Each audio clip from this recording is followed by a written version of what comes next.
welcome back muli dito sa ating YouTube channel. Naway nasa mabuti po kayong kalagayan kasama ang inyong mga mahal sa buhay at para naman sa mga subscribers natin na nasa ibayong dagat, nasa abroad. Isang malaking sakripisyo ang ginawa upang may mabago ang kanilang buhay at buhay ng kanilang pamilya. Dasal ko po lagi ang inyong kaligtasan. Patuloy pa rin tayong magbibigay gabay as part sa paghahanda natin sa paparating na Hungry Ghost. Alright? So, ang topic natin ngayong gabi, nakikita nyo naman on the screen, paano natin maaakit ang swerte at positive energy despite na nasa loob tayo ng Hungry Ghost season or Hungry Ghost month.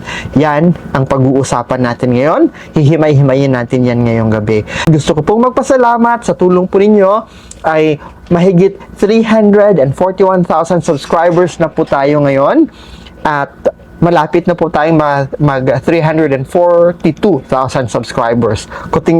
Konting gembot na lang at para maabot natin yan, huwag kalimutan mag-like, mag-subscribe at i-click yung notification bell para lagi kang mauuna at makasabay kita sa bawat live at mga bagong content na mayroon tayo at inihanda ko para sa bawat isa sa inyo. Dalawa po yung YouTube channel natin. Isa is Franz Byron, isa naman is Franz Byron PH. Sa mga bago pa lang dito, hindi pa nakasubscribe, hindi pa naka-like, huwag nyo pong hintayin for you to be reminded. At ang topic natin ngayon, paano natin naaakitin ang swerte, ang positibong enerhiya sa panahon ng Hungry Ghost Month. The past few live natin, the past 2 live, ika nga, was about ano ang mga dapat iwasan, ano ang mga dapat gawin sa panahon ng Hungry Ghost. So, inisa-isa ko yon including on the aspect of pera. That was the focus last night. Hinighlight ko rin po para sa mga negosyante dito, whether a micro, small, medium na mga entrepreneurs. Binigyan ko kayo ng tip para sa paghahanda for the Ghost Month, for the Hungry Ghost Month ngayong 2025. Alright, just a recap po. A recap. Kailan magsisimula ang Hungry Ghost Festival for the year 2025? It will start on August 23. Kaya kung may mga plano kayong investment, may mga plano kayong construction, may mga plano kayong bibilhin na mga bagay na malakihan tulad ng sasakyan, bibili kayo ng lupa, bibili kayo ng house and lot, bibili kayo ng lupang sakahan, farmland, do it bago pa mag-Hungry Ghost. Kung may plano kayong magpakasal, plano kayong mag-travel, do it bago mag-Hungry Ghost, okay? Kasi sa loob ng Hungry Ghost Month, hindi mabuti na gawin natin yung mga nabanggit kong activities. Kasalan, it's not engagement, hindi yan maganda na gawin natin sa loob ng Hungry Ghost season. Ito yung magtatapos on September 21, 2025. Isa rin sa pag-uusapan natin tonight, ano ba, friends, ano ba ang gagawin natin pagkatapos ng Hungry Ghost? Ano ang naaangkop at dapat tuwag kaligtaan na gagawin natin right after the Hungry Ghost? Yan ang pag-uusapan. Idadagdag natin yan. Bonus topic natin yan ngayong gabi. Alright? So, screenshot nyo na lang po or take note or set a reminders on your phone. Yung phone natin, pupuntahan nyo yung calendar. Magbibigay siya ng reminder. I-input ninyo para mag-a-alarm. Mariremind kayo a day before na ito na, papasok na tayo sa Hungry Ghost. Okay? Ika nga, ang Hungry Ghost ay binubuksan yung lagusan. Sa kabilang dimensyon, the hell and the heaven opens its gate. Parang binibigyan sila ng isang buwang parole. Yung mga kaluluwa, binibigyan ng isang buwan na makalaya at makatawid dito sa mundo ng mga mortal, sa mundong ibabaw. So, nandito sila on that certain period at may mga panahon, may mga oras na talagang napakalakas ng enerhiya na dala nila and that contributes negativity sa bawat buhay at pangkabuhayan natin. So, 1 month parole. Nandito sila, magliliwaliw.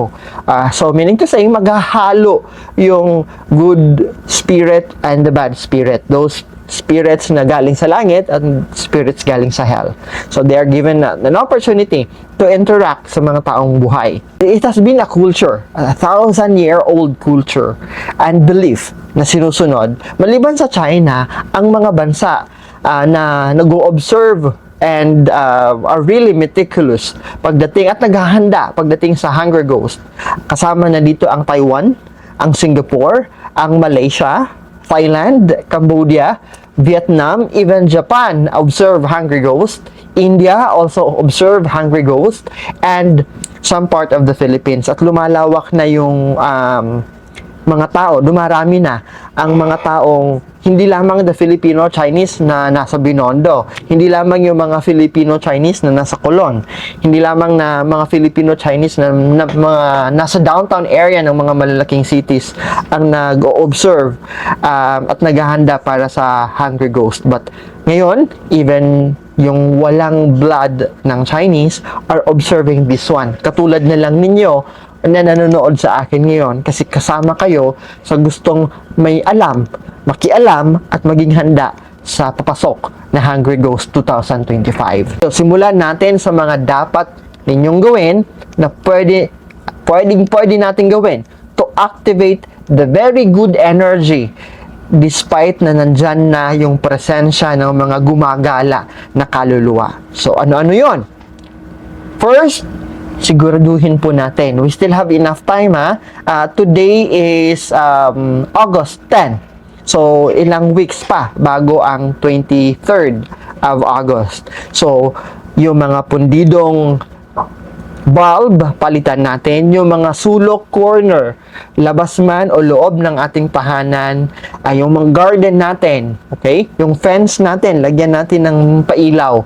Make sure na all the corners, all the area sa terrace, sa second floor, sa ground floor, kung wala kayong second floor, the ground floor, yung likod ng inyong bahay, yung garage, yung garden area, yung gate entrance ninyo, ilalim ng mga puno, for those na may garden at may mga halaman, make sure that those areas are well lighted. Kaya naman, make sure, siguraduhin na for those na walang hindi marunong into the electrical aspect of setting up mga ipailaw, so tawagin nyo na yung pinagkakatiwalaan ninyong electrician para mapalitan yung mga bulb, magkabit ng bago, or mapalagyan yung mga area. Ito yung panahon na kailangan natin na pag-apak ng takip silim, yung magpapalit na si Haring Araw at yung buwan. Make sure na maliwanag na ang bawat area at bawat sulok ng ating tahanan, or else magiging lapitin yung ating tahanan pag may madilim, makulimlim at yung vibe nito is malungkot. Yun, sa inyo bibisita, sa inyo magtatambay, sa inyo papasok ang unwanted guest. Yun na, yung mga unwanted guest, yung mga ghost. Yun. So, tingnan nyo ngayon, habang nakikinig kayo sa akin, you can visualize your house, di ba? Simula entrance, sa labas, sa may parking lot, sa may garden area, sa kilid ng inyong property, sa likod ng inyong property. Para naman sa may mga tindahan, lalo-lalo na kung yung tindahan or yung shop ninyo is open until the wee hours of night, on the night time, make sure it is also well lighted. Maglagay kayo ng additional lights in as much as possible. At sisimulan natin ito, actually August 22 pa lang, simulan na natin na maliwanag yung mga area na yan. Pag-apak ng 6 o'clock, yun, dire-diretso na yan hanggang sa madaling araw. Pag liwanag na on the next morning, ayan, i-off na natin yung mga pailaw natin. Make sure lang natin na talagang from 6 p.m. onwards sa kadiliman ay mapapailawan natin lahat ng area, lahat ng corners ng ating tahanan, opisina, negosyo, warehouse, ano pa ba, parking lots, yan, na inyong mga property na pagmamayari ninyo, to make sure it is well lighted para we won't be inviting the mga gagala na mga espiritu during the Hungry Ghost Festival. Pangalawa, sprinkle or magsaboy tayo ng asin. Okay? On our doorsteps, sa labas, sa may mga bintana natin. And in fact, I would advise everyone, no, na you can actually putulin ninyo yung katawan ng maliliit na mineral water bottle. Yan. Putulin nyo, di ba? Yung very handy 500 ml. O di naman kaya yung maliliit na bottle ng mga soft drinks. I won't be mentioning their names, okay? I know you're getting my point. Putulin nyo ninyo para malaki yung kanyang opening, malaki yung kanyang bunganga. So, ikat ninyo yan at lagyan nyo ng asin. So, lagyan ninyo bawat sulok sa labas at loob ng inyong tahanan, bawat sulok nito, okay?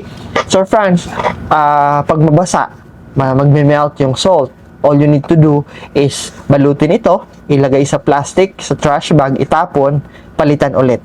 While yung mga asin sa loob ng tahanan, up until na hindi sila magme-melt, hindi sila malulusaw, it's still good. Hindi pa ito nag-absorb ng negative energy, okay? Hindi pa ito nagtrabaho sa kanyang role na depensahan ang inyong tahanan from the negative energy.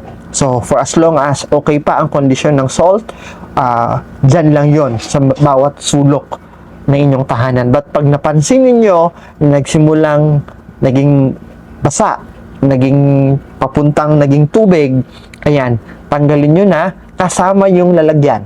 Okay, kasama yung lalagyan, itapon nyo yon. Kasi it absorbed already yung negative energy. Kaya itatapon ninyo kasama yung lalagyan. That's why, ang advice ko sa inyo, mag-recycle na lang tayo. Kasi pag mag-spend tayo ng mga bowl, ceramic bowl, o di naman kaya plastic bowl, tapos itatapon natin, sayang naman. So, dun tayo sa mas practical na pamamaraan. Araw-araw tayong gumagamit ng mga bottled water or bottled soft drinks, yung maliliit. Yun ang gagamitin ninyo. Kahit ganun lang katangkad. Ganun lang katangkad. That's enough na malagyan ninyo ng asin. So, from your entrance hanggang sa sulok-sulok na inyong tahanan sa loob at sa labas. Mami Lynn has a very good question. Gaano katagal bago alisin? Kung hindi po magme-melt, hindi matutunaw yung asin for the entire Hungry Ghost. Okay? September 21 matatapos ang Hungry Ghost. So, meaning to say hanggang September 21. Now, on situations, for instance, nag-melt, palitan nyo lang agad. Itapon, kasama na yung lalagyan, itapon sa basurahan, dispose it properly, kuha kayo ulit ng bago na plastic, na bottled water or soft drinks, tanggalin, hiwain into half, tapos lagyan nyo ng asin, and then ipalitan nyo lang yung tinanggalan ninyo because nag-melt na, okay? Papalitan nyo lang kung malulusaw yung asin. Huwag dadagdagan, or huwag hahayaan na nakamelt lang siya at hindi nyo papalitan. Of course, may mga instances na nag-melt siya because nasa labas, naulanan. Talagang expected yan. Ngayon, sa pagpasok natin ng Hungry Ghost, mas mainam na we can do a general cleaning. And when we do general cleaning bago mag-Hungry Ghost, palitan natin kasama yung mga kortina, yung mga throw pillows ng ating sala set, ng receiving area, ng lounge natin. So, palitan natin ng pillowcases na happy color, yung maliligaya, matitingkad na kulay, orange, red, green, di ba? Happy na kulay blue, powder blue, okay yon. So, palitan natin into a happy color yung cover ng sala set natin, yung kulay ng kortina. Make sure that from August 23 magsisimula, August 22, naka-ready ka na. Napalitan mo na yung kortina at including po, kasama na yung mga pillowcases ninyo, palitan nyo yan para happy color yung tone ng inyong tahanan, hindi siya sad. So, ibig sabihin, maririndi yung negative energy na papasok at manatili dyan because from the furniture, from the finishing touches ninyo, maganda. Maaliwala. So, hindi sila magtatagal dyan. Aalis yan agad. Ngayon, if you have these mga creepy paintings, yung mga black and white paintings, i-keep nyo na lang muna. Yung kahit sabihin natin abstract siya, pero pag every time people would visit you, talagang panong sila anong meaning ng painting niyan, bakit parang madilim, sad na painting. Pag ganong mga klaseng painting, medyo sad at madilim, i-keep nyo na lang. Ibalik nyo na lang after, pagkatapos ng Hungry Ghost. Yun. Now, if your carpet can be replaced with a happy color carpet, kung may carpet kayo, mainam yon. Yung mga door mats natin, diba, we have doormats, whether it is rubber or made up of cloth, make sure that yung ilalagay ninyo, I would advise you make use of red color na doormats, yung nasa pintuan. Yung para hindi pumasok yung alikabok at yung mga buhangin-buhangin o lupa or the mud from the outside. Diba, naglalagay tayo ng doormat sa labas sa main entrance natin at pagpasok din ng ating tahanan. Sa likuran ng ating bahay, the back door, we put doormats as well. So, yung mga doormats na ilalagay ninyo, I would suggest kung you are using black or gray na doormats kasi hindi maabala sa maintenance kasi hindi ganun kamesi tingnan always. This time, tatanggalin nyo yon, pagpahingahin nyo yon, hugasan yon, palitan ninyo ng bright color na doormats. Mas mainam ito yung sinabi ko kanina. It could be red, orange, yon, mga matitingkad na kulay. With that help, mamimaintain natin na protected yung ating tahanan. Once protected ang ating tahanan, protected din yung mga taong nakatira sa loob ng ating tahanan. Pwede tayong magtali ng mga pulang ribbon sa may doorknob natin, sa mga from main entrance, including yung mga bedrooms, pulang tali on the window, pulang tali on our sasakyan. It could be 2 wheels, yung motor, yung 4 wheels ninyo. Doon sa may side mirror, pwedeng lagyan natin ng pulang tali para walang sumabay sa atin sa pagta-travel natin, walang sumabay na gumagala na espiritu. And because of that one, we are also protected para sa mga disgrasya at hindi kaaya-aya ng mga pangyayari. Gate, pwede nyo rin pong talian ng pulang laso or red na ribbon ang inyong gate. Ngayon, kung malaki yung gate, mas malaking ribbon dapat ang ilalagay natin. If you have big windows, better you are using yung mas makapal na cloth na ribbon. Yun ang itatali ninyo. What we do actually, halos every whole year round, yung mga sasakyan namin may red na nakatali. Pinapalitan na lang namin if it is heading to be fade. Yung turning into a light red na. It should be a bright red. Yun, kung magkakaroon po kayo ng mga party, birthday party, debut, or any celebration na talagang taon na pasok sa Hungry Ghost. If mag-hire kayo ng caterer, advice to your caterer, to your food provider, yung magde-decorate ng inyong venue. O sa bahay man yan o sa isang events venue, na lagyan yung mga chair, kung maaari, lagyan ng red na tali yung mga upuan, lahat ng mga upuan. Or use centerpiece na kulay pula ng mga roses, yun. Because with that, alam natin na makikijoin sila, andyan sila, present sila. Tanggapin na natin ang katotohanan that we are not just alone in this world. Hindi lamang tayong mga mortal ang nakatira dito sa ibabaw ng mundo. Meron tayong mga kasamang hindi natin nakikita. So, maliban sa you are going to empty or iiwan kayo na table na walang nakaupo, mas mainam din po that the accent, the decoration will have a touch of red para protected kayo all throughout the party, all throughout the dinner po ninyo. Another is offering an incense. For those na you have your own house, you have your own gate sa labas ng inyong tahanan, mag-offer kayo ng incense because yung usok ng incenso is food for the soul.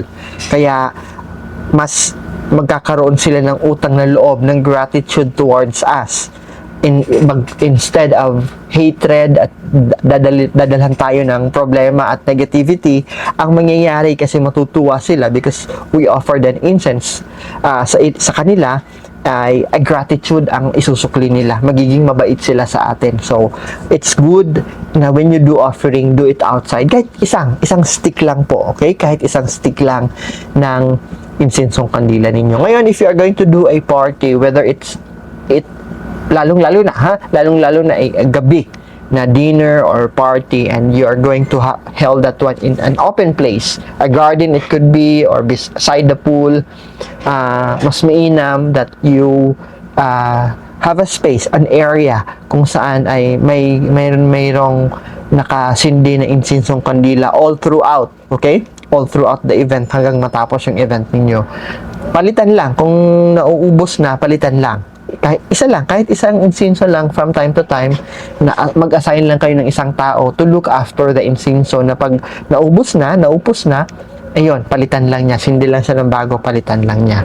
Hindi tayo gagambalain, walang negative energy na i-contribute sa buhay natin. Yun naman talaga ang mahalaga.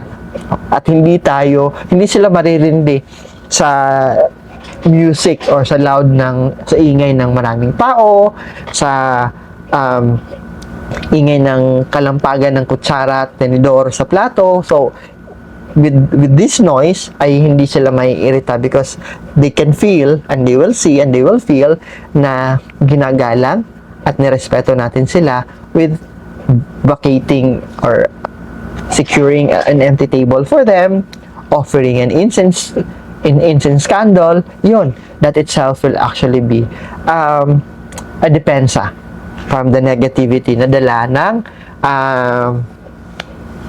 hungry ghost, yung mga gumagala na mga kaluluwa. So, isang malaking bahagi na dapat alalahanin natin is to make sure na tulong-tulong ang lahat ng tao sa loob ng inyong tahanan to make sure na malinis always.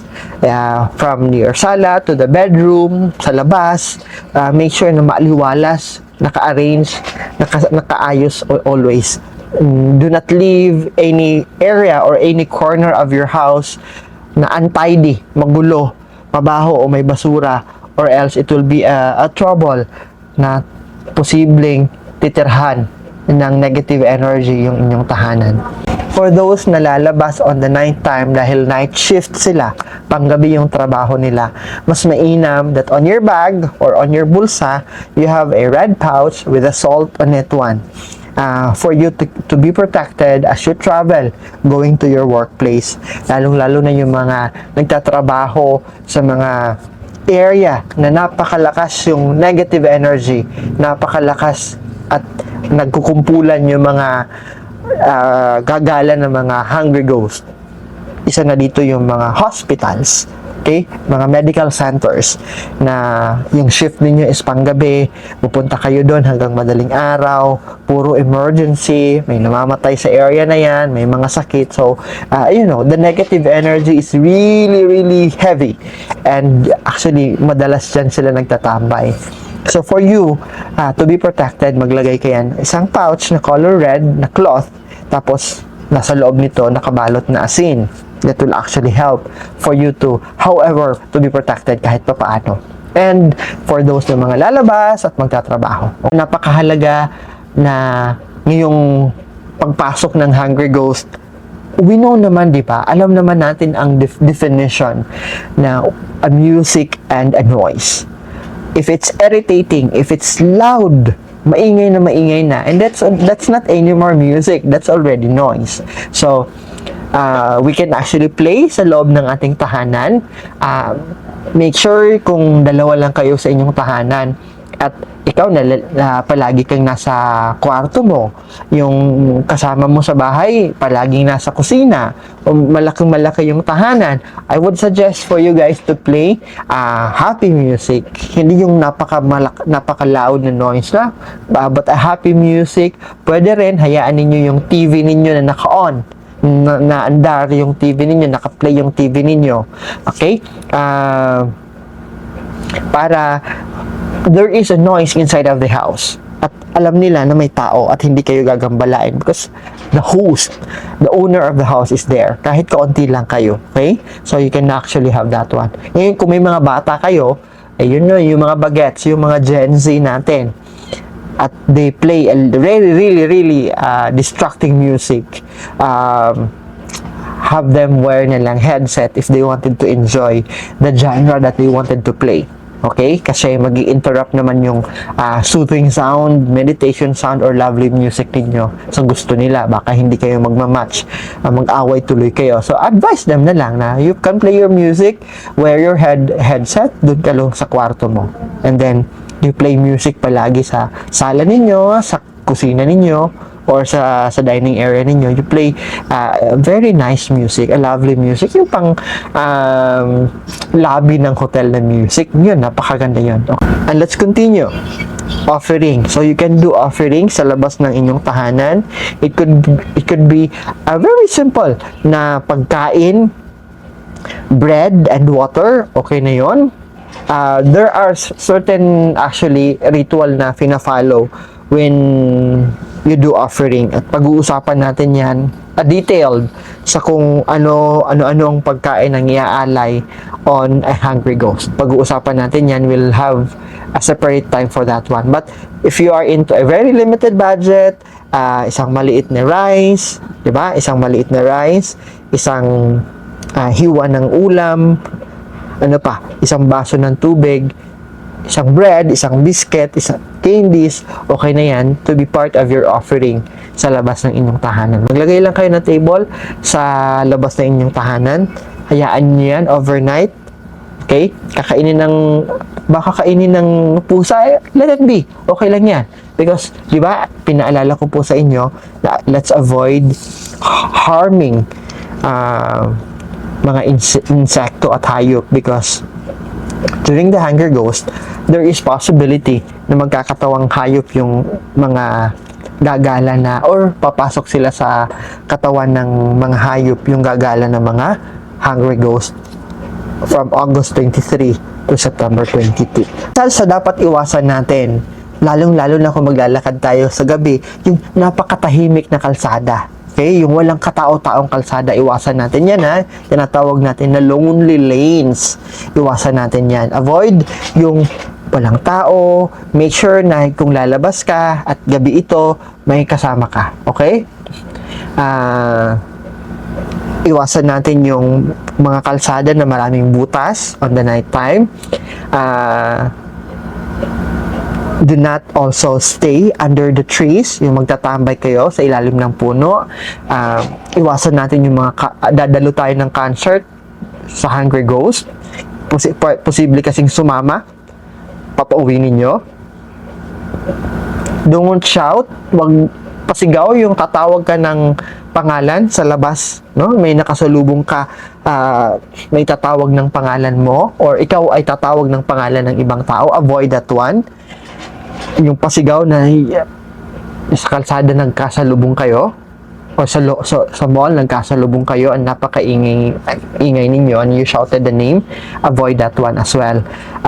Ngayon, kung ikaw naman ay tatawagin, huwag kang lilingon. I-chat nyo na lang yung kaibigan ninyo. Kung on your peripheral, nakita nyo na parang kilala nyo yung taong tumawag sa inyo, kasi hindi kayo sure kung talagang tinawag kayo o hindi. Kasi it could be the hungry ghost would actually make use of other people na kunwari tatawagin kayo. Okay? So, iwasan natin, nalilingon tayo pag tinatawag natin yung mga pangalan natin. Okay? Wag masyadong mag-spray ng pabango kung aalis kayo on the night time, kasi susundan talaga kayo. Wag natin iiwan yung mga sapatos natin sa labas ng pintuan natin, tapos nakagano, no, naka-point yung nguso, yung point ng yung dulo, yung mukha ng sapatos o tsinelas ay nakaturo papasok ng ating tahanan. So let's avoid that one. Kung maaari, itago natin yung mga sapatos natin sa isang area, yung mga tsinelas natin pagkagabi, ituro natin. O di naman kaya, kung hindi naman talaga maiwasan, and we wanted to confuse unwanted guest, you wanted to confuse yung mga gumagala na espiritu, what you can do is, yung isang tsinelas, ito na, halimbawa ito yung tsinelas, yung isa nakaganyan, yung isa nakaganyan, magkatabi sila, okay? But it should not be pointing towards your door, or else you are giving them an idea, you're giving them a hint na nasa loob kami. Kasi yung mga tsinelas or sapatos is pointing inside, indoor. Ngayon, kung you have sleepers also sa loob ng inyong tahanan, di ba may mga tsinelas tayo panloob ng ating tahanan? Your soft sleepers tulad nito. May mga sleepers tayo na tulad nito, yung panloob ng tahanan. At then, aakyat na tayo sa bed natin. Make sure po na yung sleepers na yan is not pointing hindi naka-point ang uso nito sa bed mo, okay? So baliktarin mo, dapat hindi siya naka-point itong dulo na ito papunta sa bed mo, okay? Baliktarin mo. Dapat naka-point sa papalayo, okay? 'Yon. Pwede naman to confuse again, what you can do is you can have the sleeper this way. Nakaganyan. Nakaganyan.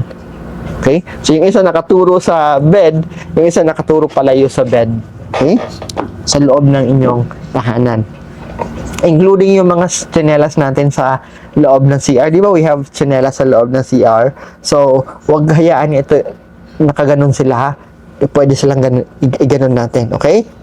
And, iwasan din natin na magsuot ng mga neon. Yung mga matingkad na kulay ng damit pag lumalabas tayo, yung nagre-reflect, di ba? It could be neon green, ano pa ba yung mga kulay na ganyan? Iwasan natin yan ha, to be wearing that one lalong-lalo na paggabi.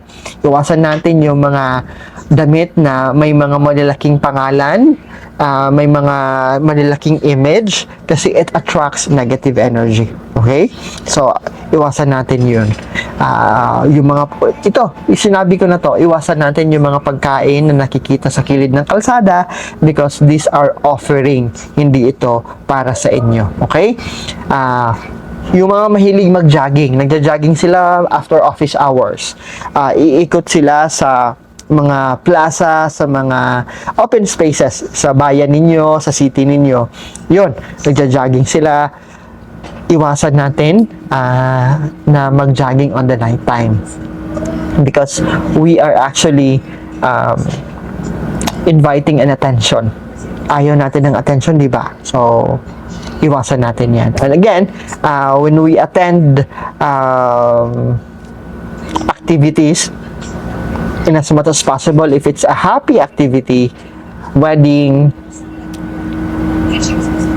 birthday, make sure that you have with you. Kasi iba-iba kasi yung motif ng party, di ba? So, make sure na yung accent ninyo, kung hindi naman kayo makapagdamit ng red, at least yung bag ninyo is red, yung relo ninyo is red, may accent kayo dyan, yung hikaw ninyo is a jade that's color red, that will actually help na hindi kayo maging attraction at lapitin ng mga hungry ghost. Okay? For those na kumakain ng chopstick, using chopstick, iwasan ninyo na nagtutusok kayo ng chopstick. Yung tinutusok natin, yung bowl natin, nakaganon, sa pagkain natin, tinutusok, iniiwan natin. Because, in the tradition, hungry ghost, itong mga gagala na spirito, aakalain nila na yung pagkain na yan is para sa kanila. Because yung offering po natin, if it's a rice bowl, itutusok natin yung chopstick. I mean to say, it's for them. So, wag natin gagawin na itutusok natin yung chopstick sa pagkain natin. Umbrella, diniscuss ko na to, yung payong, wag tayong magbubukas ng umbrella sa loob ng ating tahanan, ng ating building. Kung papauwi kayo, tiklupin yung umbrella, yung payong sa labas pa lang ng tahanan. Okay? Huwag nating hahayaan ng ating mga pintuan ay palaging bukas. Pag